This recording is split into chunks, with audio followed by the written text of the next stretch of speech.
아멘.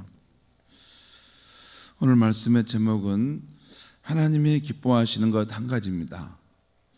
오늘 아침에는 꼭 이 부분만 잘 기억해도 우리 인생이 정말 하나님이 기뻐하시는 삶이 되고 또 하나님이 성경에 약속하신 축복을 우리 꼭 줄 믿습니다.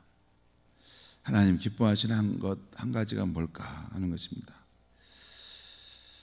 오늘 말씀에는 남유다의 16대 왕으로 히스기야 이후 다시 한번 영적 부흥기를 이끌어낸 요시야 왕의 이야기가 나옵니다. 그는 자기 앞에 므낫세와 아몬과는 달리 경건한 왕이었습니다. 므낫세는 55년 동안, 아몬은 2년 동안 악한 일을 행했는데, 그러니까 57년 동안 영적 암흑기였는데 이 요시야 왕이 등단함으로써 다시 한번 어두운 혼돈의 시대에 하나님의 빛을 발하는 그런 삶을 살다 갔죠. 우리 1절과 2절 말씀을 제가 읽겠습니다. 1절과 2절. 요시야가 왕위에 오를 때 나이가 8세라 예루살렘에서 31년간 다스리니라. 그의 어머니의 이름은 여디다요 보스갓 아다야의 딸이더라. 8살 때 왕이 됐죠. 왕이 되고 참 31년간 다스렸다. 2절 보겠습니다. 요시야가 여호와 보시기에 정직히 행하여 그의 조상 다윗의 모든 길로 행하고 좌우로 치우치지 아니하였더라. 좌우로 치우치지 않았다. 이 다윗의 길로 행할 뿐만 아니라 좌우로 치우치지 않았다. 참 이 말씀이 쉬운 말씀이 아닌데 사람이 온전하지 못하다는 것은 한쪽으로 치우칩니다. 다 치우친 면이 있어요. 그런데 오늘 이 요시야 왕은 다윗의 길로 행할 뿐만 아니라 좌와 우로 한쪽으로 치우치지 않고 늘 조화와 균형을, 하나님과의 관계, 또 이웃과의 관계, 자신과의 관계, 이것을 항상 중심에 잡고 살았다는 것입니다. 그 다음 내용은 요시야 통치 18년 때에 서기관 사반을 대제사장 hil기야에게 보내서 여호와의 성전을 보수하도록 지시합니다. 그런데 보수 공사 중에 성전에서 율법책이 발견되죠. 서기관 사반이 이 율법책을 왕에게 가져가서 읽게 될 때 왕은 자기 옷을 찢고 애통해합니다. 아니 그 율법책의 내용이 무슨 내용이었기 때문에 요시야 왕이 자기 옷을 찢고 애통했을까? 여러분 지금 우리 열왕기 하 말씀을 지금 보고 있는데 다윗과 솔로몬 이후에 여러 왕들이 나오는 그런 이야기들이 나오지 않습니까? 그들이 백성을 어떤 길로 인도했는가 하는 내용들이 나오는데 그 핵심이 뭡니까? 여호와 하나님만을 경외하고 섬기고 우상 숭배하지 말라고 했는데 그 길과는 정반대 길을 갖지 않았습니까? 계속해서 그 실패하는 그 이야기가 앞에서부터 계속 나오지 않습니까? 단지 그것을 조금 했는지 더 악했는지 하는 차이가 있을 뿐이지 다 하나님께서 이스라엘 백성들에게 주었던 율법의 말씀, 특별히 어디 말씀이냐면 신명기 말씀에 보면 나옵니다. 신명기 28장에서 30장까지 보면 이 하나님의 그 율법 말씀의 결론인데 너희가 하나님의 말씀을 듣고 순종하면 이와 같이 복을 받겠지만 또 하나님을 떠나고 그 말씀을 거역하고 우상 숭배하면 이와 같은 화와 저주가 너에게 있을 것이다. 그것이 신명기 28장에 30절까지 3장까지 내용입니다. 거기 보면 가득히 나옵니다.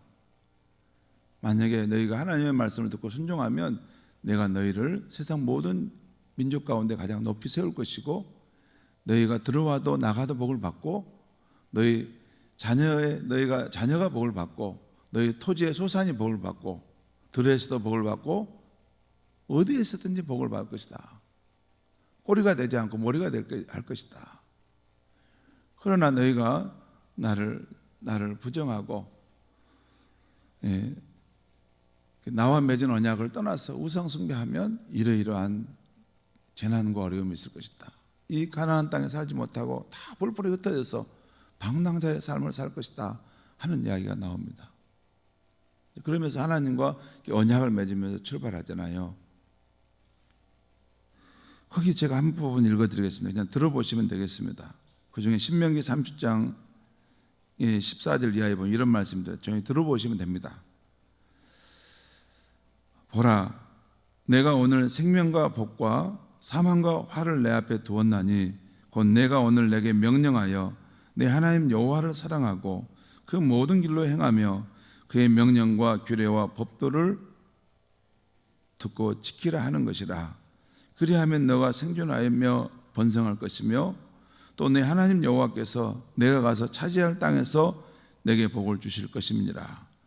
그러나 내가 만일 마음을 돌이켜 듣지 아니하고 유혹을 받아 다른 신들에게 절하고 그를 섬기면 내가 오늘 너에게 선언하노니 너희가 반드시 망할 것이라. 너희가 요단을 건너가서 차지할 땅에서 너희 날이 길지 못할 것이라. 내가 오늘 하늘과 땅을 불러 너희에게 증거를 삼노라.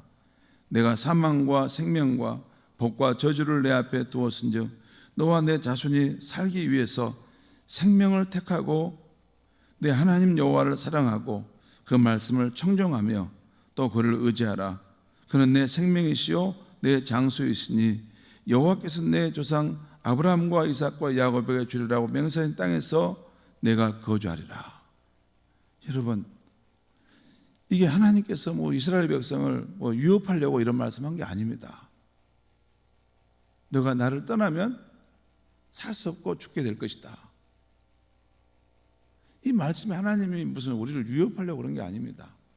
실제 하나님이 모든 만물의 주인이시고 생명이시고 축복의 근원이기 때문입니다. 축복의 근원이 하나님 말고 다른 데도 있다면 그리 가도 된다는 것입니다. 그런데 그 길은 없다는 것입니다.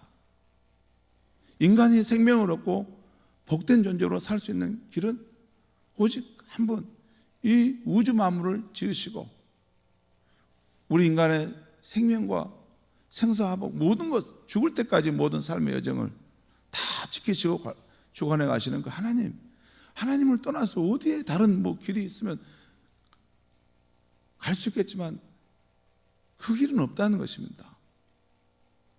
그러니까 생명과 복이 내게 있으니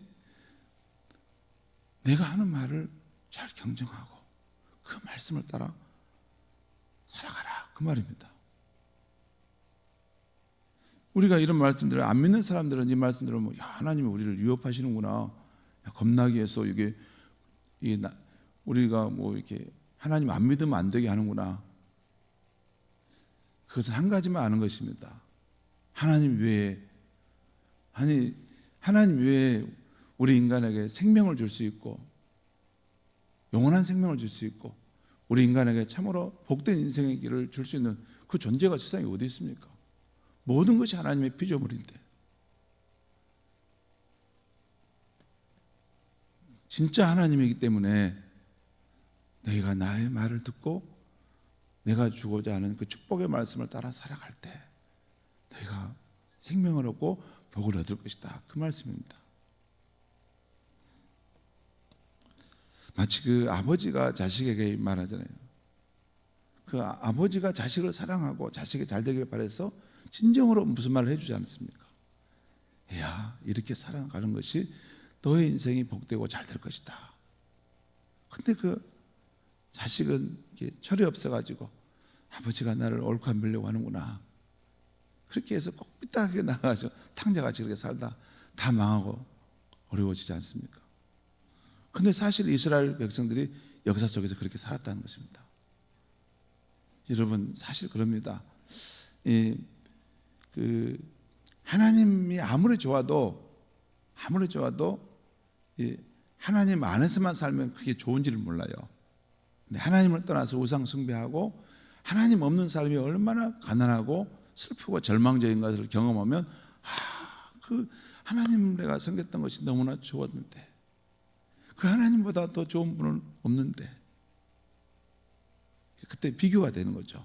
그래서 하나님 앞에 때로는 우리가 그 좋은 것을 빼앗기고 잊어버리고 나서 그날이 좋았던 것을 알고 돌아오는 것입니다. 사실 이스라엘 백성은 그렇게 돌아온 인생이었어요. 돌아온 그런 나라였죠. 자, 그 말입니다.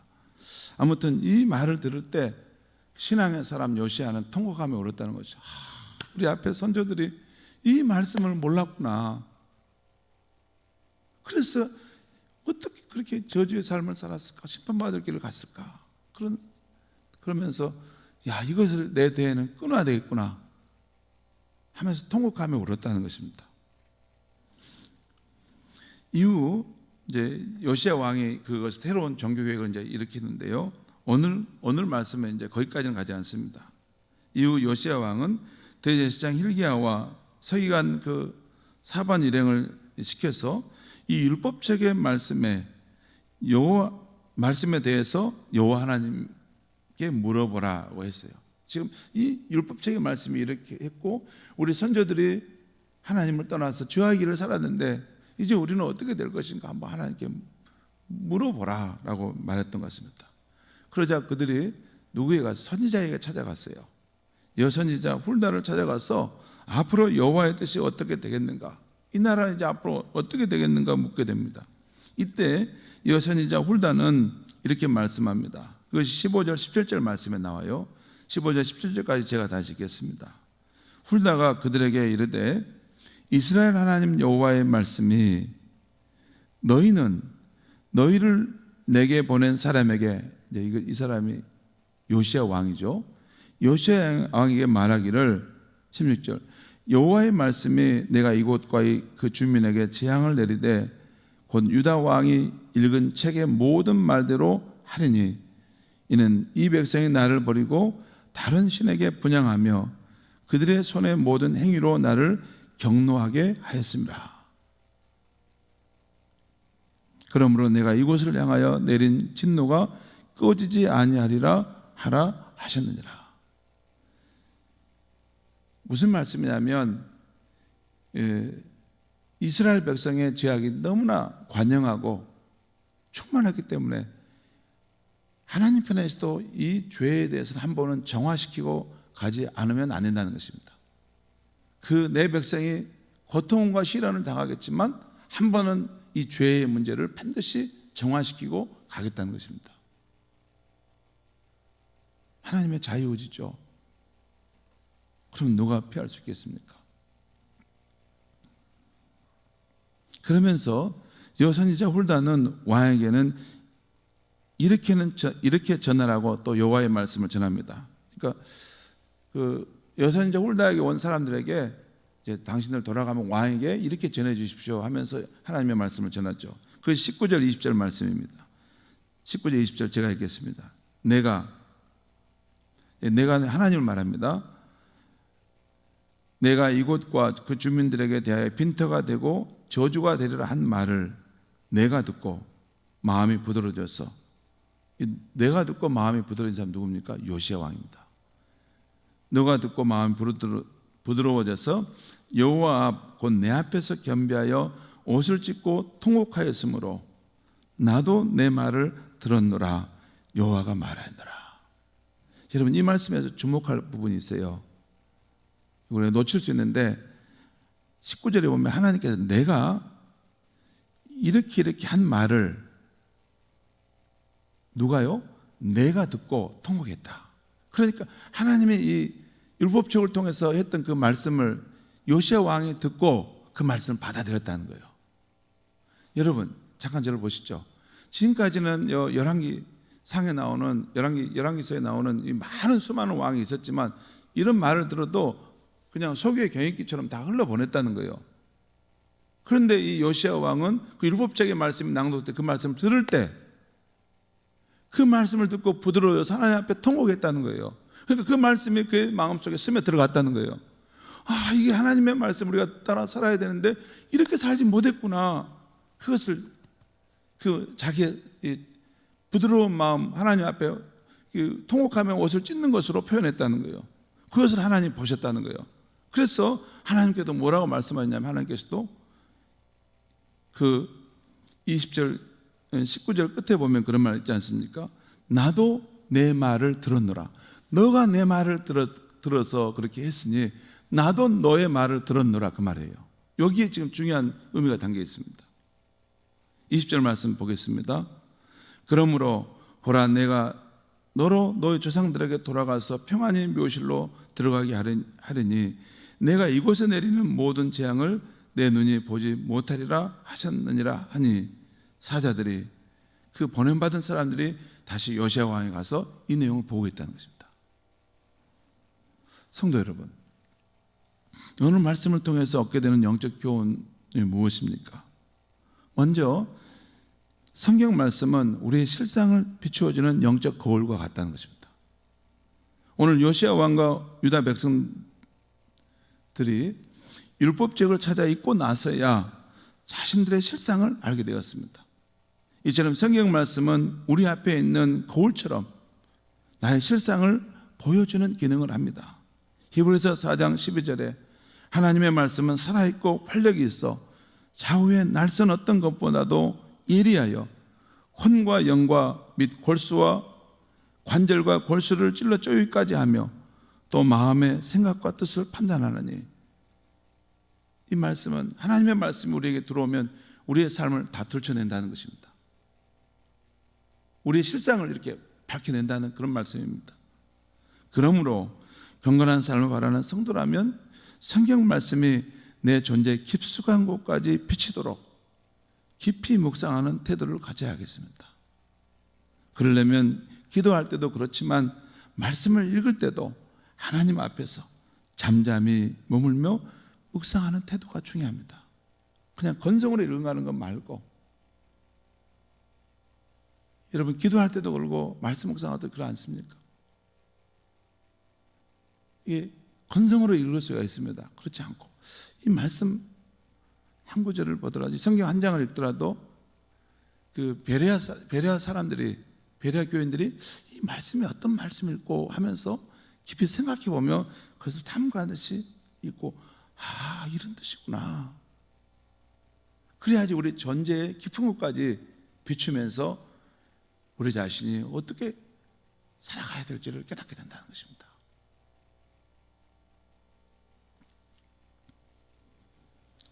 그래서 우리는 매일 하루에 한 장씩 성경 말씀을 같이 읽어가고 있죠. 자, 두 번째는 오늘 말씀이 정말 중요한 건데, 또 하나는 말씀을 받을 때 우리에게 청종하려는 청종하려는 마음이 있으면 하나님께서 기뻐하신다는 것입니다. 청종이라는 말은 어떤 뜻이냐면 이런 뜻입니다. 이 말씀도 꼭 기억해 두십시오. 이게 청자는 들을 청자고 종은 쫓을 종자입니다. 그러니까 들은 것을 따라 쫓아간다는 거예요. 이것은 윗사람이 이르신 대로 잘 듣고 쫓는다는 것입니다. 예를 들면 자녀가 부모의 말씀을 잘 청종한다는 것입니다. 여러분, 우리 자녀를 키워봤지 않습니까? 자녀들이 어렸을 때 뭘 시켜보면 어떻습니까? 되게 보면 네 알았어요 하고 거의 한 서너 번 지날 때까지는 안 하지 않습니까? 엄마가 언제 말했는데 아직까지 안 했니? 이렇게 하잖아요. 또 어쩝니까? 이거 그런 거 아닌데요. 이 대꾸를 답니다. 아, 그렇게 하는 거 아니에요. 그래서 꼭 그 말씀에 대꾸를 달아서 토를 달아서 다르게 해서 부모님 말씀을 와해시켜버리죠. 근데 그 자녀의 모습이 사실 저는 내가 살았던 삶의 모습이라는 생각이 들었습니다. 하나님 무슨 말씀하시면 그걸 이르신 대로 잘 듣고 청종하면 되는데 꼭 그 말씀을 이렇게 네 하고 그 말씀을 안 따릅니다. 그리고 꼭 토를 달고 다르게 이유를 들어서 그 말씀을 와해시켜버리죠. 하나님 보실 때 그것이 마음이 아프다는 것입니다. 내가 네 아버지 맞니? 너는 진짜 나를 하나님으로 인정하니? 너는 왜 내가 말을 하는데 그 말씀을 듣고 네 답변만 하고 실제 그렇게 안 사니? 내가 기뻐하는 것은 나의 말을 듣고 그렇게 따르는 삶을 사는 것이다. 성도 여러분, 하나님의 말씀을 듣고 청종하는 삶. 저는 요즘 우리 시대에 이런 신앙의 태도가 많이 사라져 버렸습니다. 권위가 와야 돼가지고. 근데 그 문제가 어떤 문제가 발생하냐면 하나님과의 관계에 있어서도 하나님이 말씀하셔도 듣고 청종하는 것을 하지 않게 된다는 것입니다. 그것이 우리의 삶의 슬픔이고 우리의 삶에 불행이 가져오는 길인 것입니다. 저는 주의 종으로서 성도들에게 이게 저 길은 아니다라고 생각해서 진짜 하나님의 마음으로 말씀해 줬어요. 그렇게 말씀을 해주셨는데 끝까지 그 길을 가는 거예요. 그런 것은 누구도 도와줄 수 없습니다. 그것은 그분이 이제 그 길을 가는 것입니다. 우리가 자유의지를 가졌지만 하나님이 말씀하신 것이면 그 말씀을 잘 듣고 오늘 요시아처럼 그렇게 청정하여 살면 하나님이 우리 인생을 기뻐하시고 복을 주실 줄 믿습니다. 기도하겠습니다. 하나님 아버지, 오늘 하나님 말씀을 전했습니다. 하나님 아버지, 우리는 하나님을 말씀을 믿고 따른다고 하면서도 마치 어린아이들이 부모님의 말을 들을 때 네 할게요 할 뿐이지 실제 그렇게 따르는 삶이 없는 것처럼 그렇게 살아왔던 것을 깨닫고 이 아침에 참으로 하나님 앞에 요시아와 같은 마음으로 통회합니다. 하나님 아버지, 우리에게 잘못된 습성이 혹시 갖춰지지 않았을까? 이제부터라도 정말 하나님이 말씀하시면 그 말씀하신 대로 쫓아 행하겠다고 다짐함으로 하나님이 기뻐하시는 남은 인생이 되게 하여 주시옵소서. 예수님의 이름으로 기도합니다.